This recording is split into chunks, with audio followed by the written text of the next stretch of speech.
How's everyone doing? Christian Hernandez here with another episode of the Sports Video Group On Demand. We're here to talk about a global game, a little bit of footy, a competition that probably has the greatest theme song in history of sports. We're of course talking about the Champions League, with a lot of members, mostly about watching it on Facebook. So we're going to go down the line. We have Melissa Lawton. She is the global lead for sports production for Facebook. We have Michael Martinez. He's the software engineering manager for Facebook. And then we have Julia Vieira. She's the executive producer for Esporto Interativo for productions in Brazil, Argentina, and Chile. I hope I got all of that right. We have a star-studded crowd here on SVG On Demand. Hopefully everyone is good. Everyone is safe with COVID still ramping around the world. But there's soccer to talk about. So, Michael, we'll start with you first. There's a lot of things that go into delivering this product on Facebook, a lot of backhaul infrastructure. Can you talk about what goes into the ingest and delivery and things of that nature? Yeah, absolutely. Thank you. Thank you for having us. I think the important thing is most people think of Facebook and Facebook Live, especially it's going from your mobile device, kind of talking about whatever's timely in the world. But when you actually look at these major sporting events, reliability and the quality is really important. And I think when you take us out of kind of the web or tech industry and you think more back to broadcasting, that's really where we've been investing over the last couple of years to ensure that these events go off without a hitch, as well as we play nicely with the rest of the production ecosystem.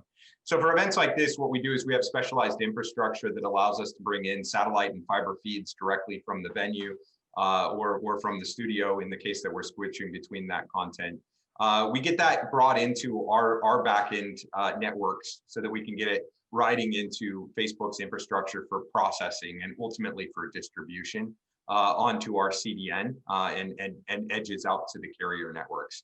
Another layer that's inside of that is our operational staff, so our broadcast operations team, who has tools so that they can actually interact with this content and make sure that if anything happens either on the setup, the ingestion, the processing, or ultimately the distribution side, that they can immediately take action and no issues are seen by the end users. Michael, I want you to go a little bit deeper into kind of a large scale global type production. I know when we think of Facebook, it's like your local neighbor, like your neighbor across the street that is doing something very small scale, a smaller audience. But when we're doing an international game like this, what kind of challenges do you and your group kind of encounter for any kind of game? Yeah, I mean, ultimately it's the setup and configuration, right? Like the difference between you and I are going live, it's your mobile phone or maybe your computer is in between with like a webcam plugged in. When you're talking about these very large scale productions, we have multiple cameras that are on the ground. We have the encoding equipment. We have the production gear that is on site. And then for Facebook, what we did, that specialized infrastructure that we've implemented has another set of encoders so that we can take in these high bandwidth signals from the venues.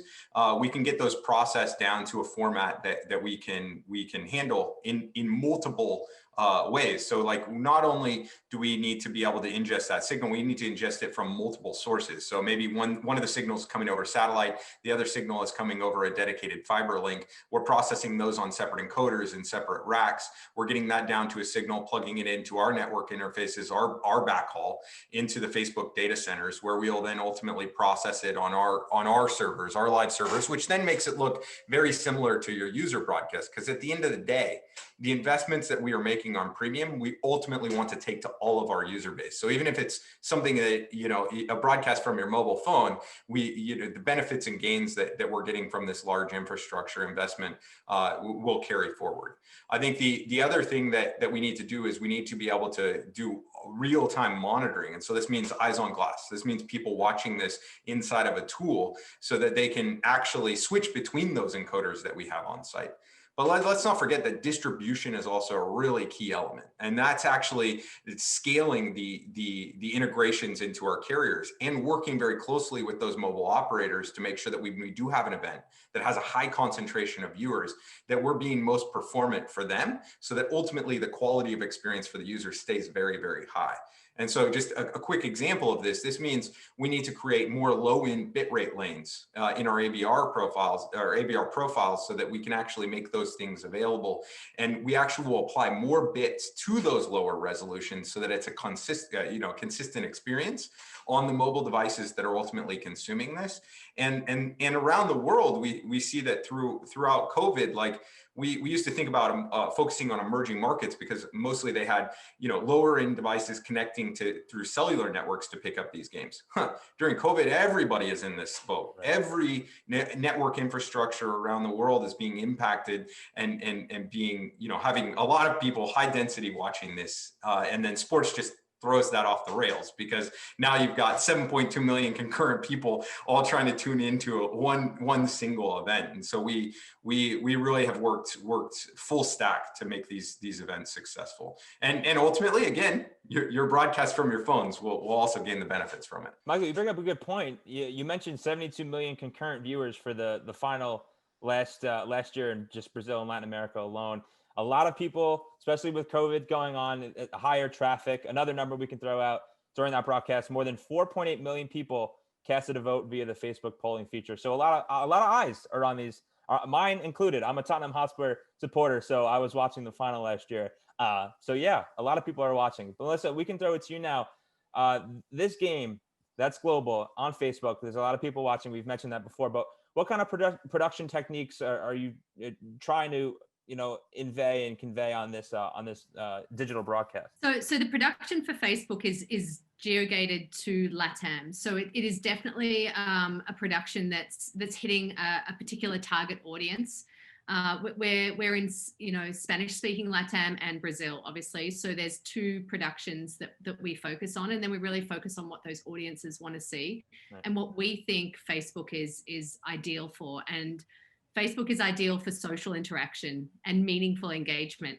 So we really worked very closely with Julia and the Turner team to ensure that they had the tools they needed to enact those or to put those interactions into place. So they're native tools of Facebook. One is a polling tool. One is a questions tool. You can directly ask a question to the hosts and receive an instant response, or the producers can collate all the responses and then just talk about the ones that were most popular or the ones that were most specific to the topic. The polling has been really interesting because it's been very iterative over the time. We started with let's just try polling, and 20 polls in 90 minutes did not work. The audience didn't like it. So experimenting with the team and making sure that we were hitting the right people at the right time with a poll, saw those massive numbers, encapsulated in a single game. So if you hit someone in the right time with a poll that's either predictive, what do you think's going to happen, or what's your opinion on this decision, or what's your opinion here?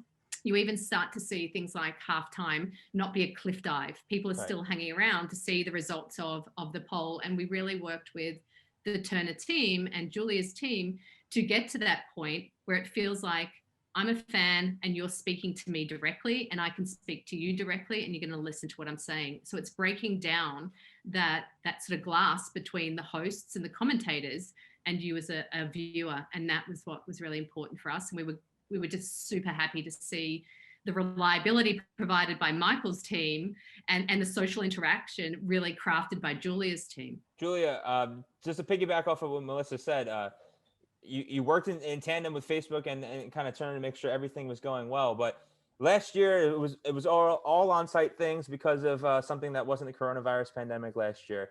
It's kind of shifted to some unique restrictions for people where they can go, where we're working. Can you detail a little bit of your side of the operation and how you made sure that you're adhering to different guidelines in different countries, because it's such an international sport? You can tell me a little bit about what you guys are doing. The COVID situation, it's very unusual for us, but I think the key learnings that we have from the process that Melissa was talking about, how we learned and how we've adapted with polling, with questions, and the way we create different and meaningful experiences with the fan. I think this helped us in the COVID situation because we're already very used to testing, implementing things, seeing how them go, and then just changing and adapting. So the COVID situation was kind of the same. We've managed to get those huge numbers with a lot of limitations. We normally have one reporter per game in the regular life. Now with the COVID situation during August, we didn't have reporters at every game. We only had one reporter in Portugal, but then we had all of our reporters in each different base, creating different content and bringing us color of each one of the countries and each one of the clubs that we could use through our producers in the games. So at the end, we were talking, one of the big things we had, Neymar at every game, and for the Brazilian feed, at every game, Neymar, before the game, he arrived with his headphone and different song, and everyone was like crazy to know and crazy to see which song Neymar would arrive at each game. So we did a lot of things around that at Facebook, at Instagram. So the buzz around Neymar, the songs, and different, we had different singers sending us songs saying that today Neymar is coming with my song, and then when he arrived with one song, we called the singer, he recorded a video, and then we were producing things like Instagram filters and everything around Neymar and the Champions League and the games to drive attention to the transmission. So it's not one live game that you have a broadcast for 90 minutes. It's how you can create different experiences and different content to engage our fans around the Champions League at Facebook. So, but the COVID situation, it's been challenging, but we've learned a lot. And I think a lot of the things we've learned because of COVID, the restrictions that we had helped us to understand different ways to reach the fan, because they are also in a different reality. Because in Brazil, the games, for example, are always on Tuesdays and Wednesdays during the afternoon, and people are normally at work. And now everyone was at home, so we got away. We found different ways to reach people and to engage with the home office situation and a lot of different things around the Champions League, the games, and our audiences. It's all about creating that buzz that brings people to the product and makes the game more appealing to everyone that wants to watch it. Yeah. Michael, we can start with you for the last question, and then we can go back to Julia and Melissa can send us off. The lessons learned since that 2019 final, and where do you think Facebook productions of Champions League can go and improve in the future? Yeah, I mean, that's a great question. I mean, some of the lessons that we've learned have actually been situational lessons, right? I mean, as sports ramped back up over the summertime and we were all still living in COVID and living remote, we learned a lot. We learned a lot about, working around lockdowns in other countries. Obviously, when you're trying to backhaul events, there's many different providers that are involved. We learned about production companies, having to switch between them, as to who was operable or not. And so I think for us, the strategy moving forward will just make sure that we have solid, redundant paths and plans in place, not only from the infrastructure, which is very common for us, redundant backhauls and